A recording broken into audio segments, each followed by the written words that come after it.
Good afternoon. Sean here from Mountains Garage. It's Friday afternoon, winding down for the week. And I was proud of myself. I'm in the extension of my garage.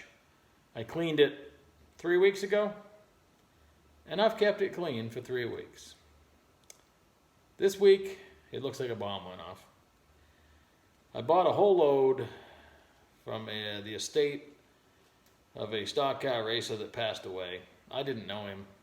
I don't even know the family. Just a friend of a friend called and said they just cleaned out his shed, his trailer was full, and he wanted to sell everything. So I bought it sight unseen at a really fair price. I got to tell you, digging through the boxes, even though they smell kind of mildewy, there's a lot of good stuff in there. And it's like Christmas, you unwrap something else. Let me show you. I've already picked through a lot of the boxes and got rid of the boxes because they smelled bad. I'm putting stuff away, but everything from the sheet metal and sheet aluminum, whole bucket of exhaust parts, some small block Chevy parts, some heads back in the machine shop, a new 10.5 inch clutch, 7 quadrajets. A lot of small stuff. It all adds up quick. I mean, it's nothing, and none of it I needed, but I did score a nice Sears Craftsman engine analyzer and timing light. Bunch of drive shafts. A lot of stuff.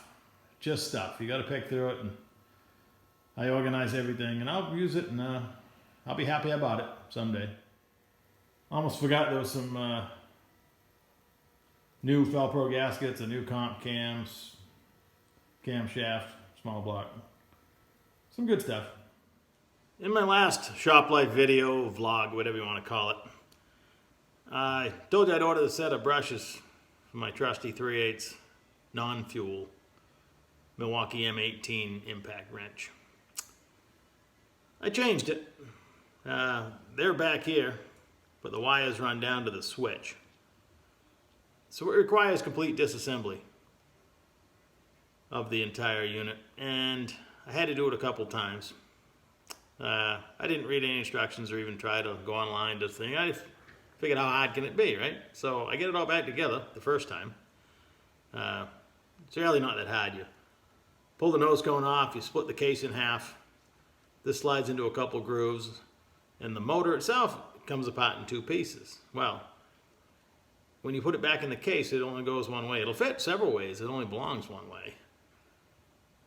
So the motor was touching inside, and as soon as I pulled the trigger, magic smoke started coming. It got so hot, so fast, I was able to whip the battery out on the bottom, and there was no damage, and I found out what I did wrong and put it together correctly, and it works nicely. But it made me think. Now, I'm not a big fan of fire. My sister and her husband lost a garage and part of the house to fire a long time ago. And I see how ugly it is afterwards. It's nothing I ever want to be involved in again. So I'm pretty careful. The only breakers I leave on in my shop, I wired my entire shop. I'm not afraid of electricity. I mean, I ran the wires 100 feet underground. I did the entire thing myself. With some, I have a friend of mine that is an electrician. He mentored me. He said, here's all your stuff, here's how you do it, don't hurt yourself. And he gave it the final blessing. And since then, I just wire anything up. I learned some 3-phase conversion stuff, and I know just enough to be dangerous. I learned a hard lesson with my now wife. I thought I had a breaker shut off, and I had my favorite pair of cutting pliers, and they lit up like the 4th of July. So did I. I fell off the ladder. This is one of the first projects we did together.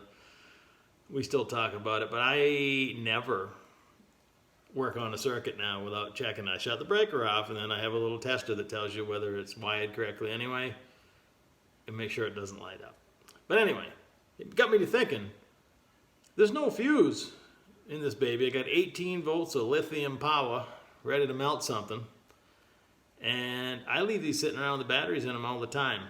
I did learn hauling it in my truck not to leave the battery in it because it'll shift in the box it's in. And there's one time a row of sockets pulled the trigger and it scared the hell out of you. You don't know what's going on. It was a 1/2-inch impact going off in the back seat. So I do take the battery out to transport it, but I don't. When I first got all these, I got 15 tools and 9 batteries. I put everything back in the cabinet, disconnected everything. I don't leave the charger plugged in. I don't trust any of it because it's all made in China. And you're trusting everything you have to some Chinese little circuit. So I'm back to taking the batteries out and not trusting them. The tools, they work great, and it makes me sad because I like to have them, the flashlights ready to grab and use. Any of the guns, they sit nicely on the battery, but you take the battery out, they don't stand up. But it beats picking through a bunch of burned rubble, and I've done that before. So that's my story on that. I'm glad I fixed it. I bought the genuine Milwaukee one, so it wasn't $6, it was 14 and change, but I wasted more time on it only because it took me a couple times to do it. I would do it again. I learned my lesson, and I learned they're not that hard to work on, and hopefully it lasts as long as this one did. So this trip. That's my story on that. A couple more things I want to talk about. One more thing about the M18 Milwaukee. The wires are soldered onto this brush holder. The brushes are right down to the end of the travel. You can easily look at it and see they wore out. But the new one, these are attached with the screw, so I wouldn't have to go and take the entire rig apart to change this and have to do any soldering. Couple screw terminals. This one's soldered all the way down. You got to unsolder it off the switch and resolder it.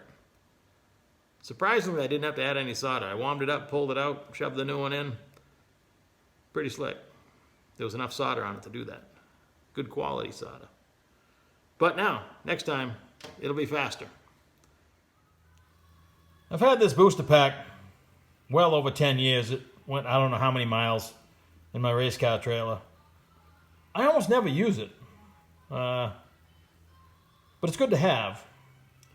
And the last year or so, I know it needed attention. And today I was doing some cleaning, right back to the fact of not trusting all these powered up devices. I was just going to cut the cables off it and throw it away.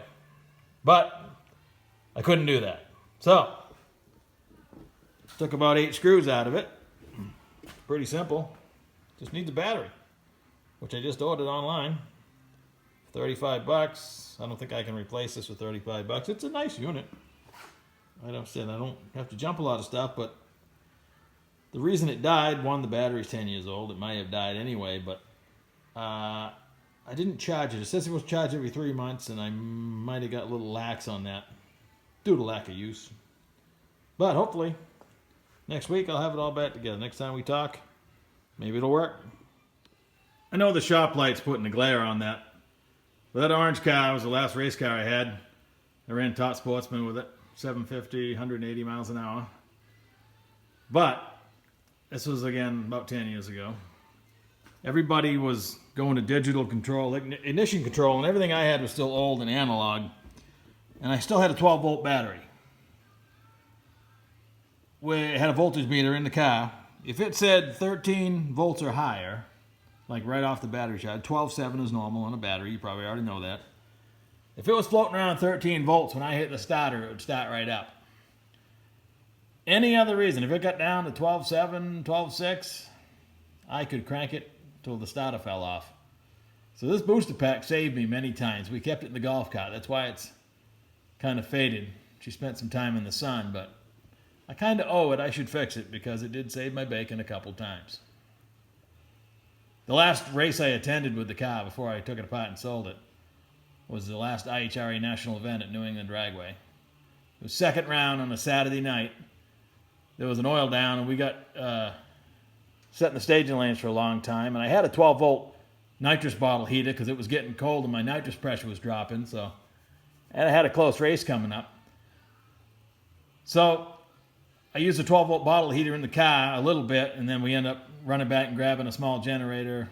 Our neighbor at the time, I didn't know the guy, super nice guy. He had a little Honda handheld generator. We got his classes going first. We got him running, then we threw it on mine and got enough battery in it. So I got up just before the burnout box, hit the starter, roll the engine over, hit the ignition, nothing. I said, oh boy. I held that starter in. I was either going to burn the starter up or it was going to run because we didn't have another choice. And I probably cranked it for, I don't know how long. Just about to give up, and it fired up. And we won the round and went on to race on Sunday. So, good memories.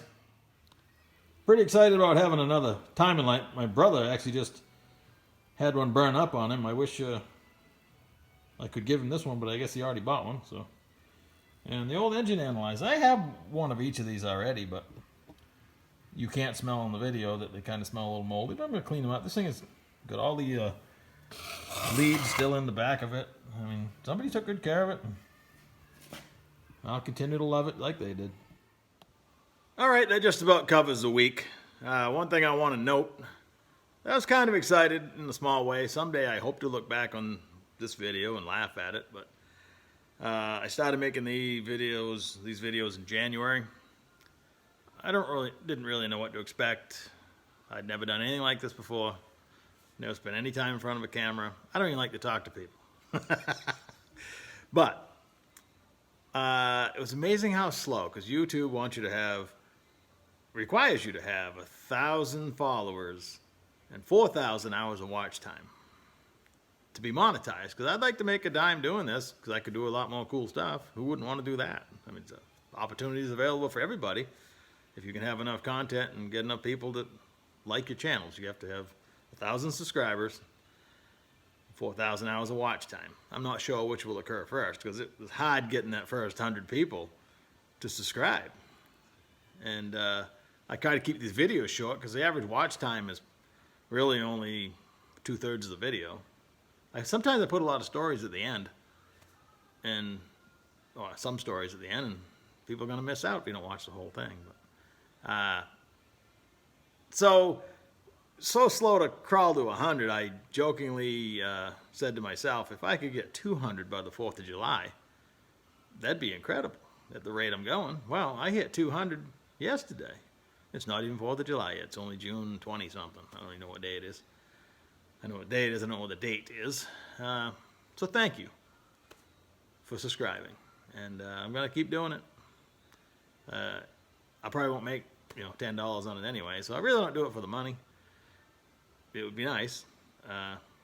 We'll see what happens in the future, but if nothing else, I'm making a record of some stuff I did in one small part of my life.